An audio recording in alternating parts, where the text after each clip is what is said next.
de yaşıyorum. Ayakkabı sıkıyor. Şekil benim gidiyor, ben de beni çekiyorum. Kızlar beni eser, ben de kızları ısırıyorum.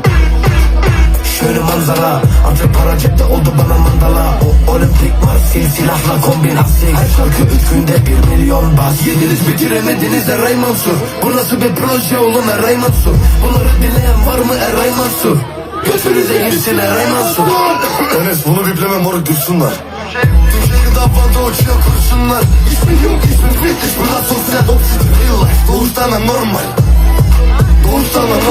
Doğum yeri 607 sanırım ondan. Soğuk sevmem ondan. Hemen alacağım intikam doğuştan anormal. Doğuştan anormal. Doğum yeri 607 sanırım ondan. Soğuk sevmem ondan. Hemen alacağım intikam doğuştan anormal. Eray Mansur Uzo'da misafir. Laf edenler gelemiyor vizavi. Enes helal bu beat'e ben kafi. Kiralık araç rengi safir. 4433 in Opel Astra, bin Audi 7. Her sözüm fiilem, her yerim bilezik, Saudi hilem. Simsima, hey ben Mansur sen heyelima. 1 euro, sence para mı lan 50.000 lira? Benim araç kiralık, sizin ruhunuz. İyi birsiniz bu yüzden siki tutulur. Hızlı parlayan hızlı unutulur. Konuşurlar ama konular kuruntulu. Doğuştan anormal. Doğum yeri 607 sanırım ondan.